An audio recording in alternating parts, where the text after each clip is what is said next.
Sometimes I get products that I really want to love, like, and recommend to you guys, but I just have a problem doing that. This is going to be one of those video reviews. I want to recommend this product, the Nokia 9 PureView, but at the moment I'm struggling to do that. And in this video I'm going to explain to you exactly why. So let's start somewhere positive, and we can start that with the specs on the Nokia 9 PureView, because it does have some really good specs for this product. First of all, you can see that it actually looks like quite a nice smartphone. I like the way that the cameras are arranged at the back. I like the build quality. There's a slight curvature on the side, so that means it's quite comfortable in the hand. And though you've got bezels at the top and the bottom, it's quite a symmetrical looking device. That display, incidentally, is a really nice display. It's got some vibrancy to that display, and it's a 5.99 inch 18:9 P OLED QHD Plus display with Gorilla Glass 5 and complete with an under the screen fingerprint scanner, and I'll talk about that later on. But as well as that, you've got Qualcomm Snapdragon 845.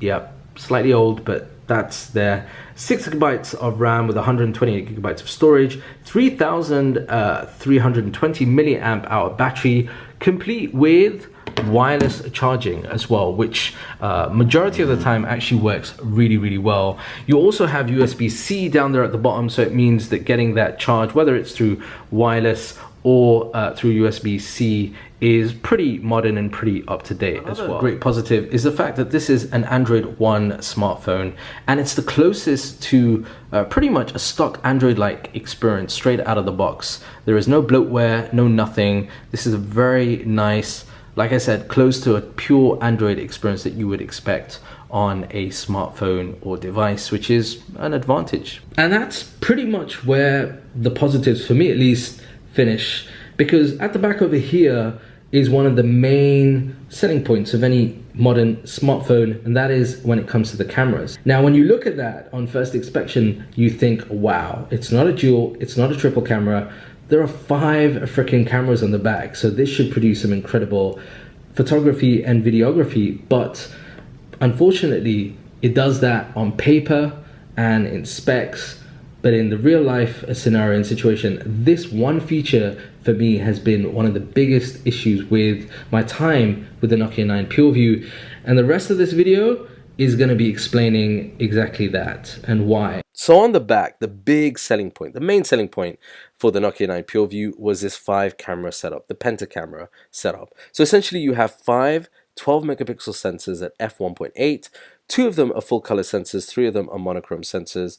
The pixel size is about 1.25 microns, and you also have a dual tone LED flash. Now, HMD Global worked really hard with the likes of Qualcomm and Carl Zeiss to make this camera work. But you know, there's so much that's happening in the background.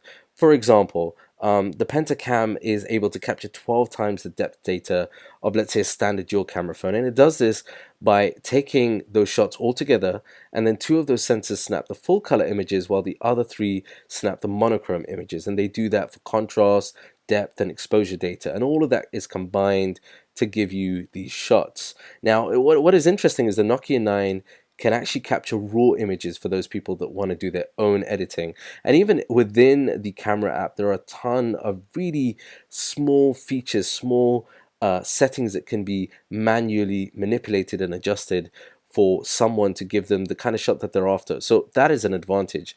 But there are 2 areas where it really failed. The first one is within the app itself. It lagged beyond a reasonable amount, going from one camera format to another, to the point that if you're going to be taking an image of, let's say, something live, let's say kids playing or whatever, you might miss that opportunity. The other really frustrating thing is that when you've taken the image, when you go to look at it, it spends such a long time processing it that I think this was one of the things that really frustrated me. It goes beyond a reasonable amount, even after the update. Now, what about the images? Well, I can't distract from the fact that I think the images taken, once you manage to take them, are incredibly good. The monochrome images on this smartphone are probably the best monochrome images I have experienced in 2019, which tells you something. So it's not all bad, but the sum of the parts is really great on paper and in specs, but the way it comes together is really poorly done even after the update.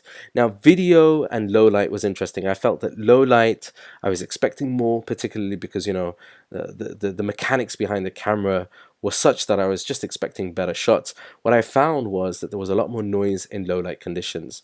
Video was an example of that. And also stabilization, even in normal low light, it wasn't bad, but you could definitely notice that.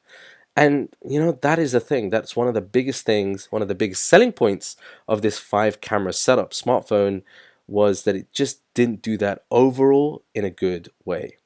I mean, that's pretty much it. I mean, really, this smartphone, I really genuinely wanted to like and recommend. For the most part, it is an okay phone, but you know, that smartphone camera, which is an integral part, a very important part of recommending any smartphone, just completely fails on this device. And that's one of the reasons why I just can't, or I'd struggle to recommend the Nokia 9 PureView in its current form to the general public. I think if you consider the fact that A, this is an Android powered smartphone, B, consider the fact of its asking price, which in this part of the world still retails for around 2,000 dirhams.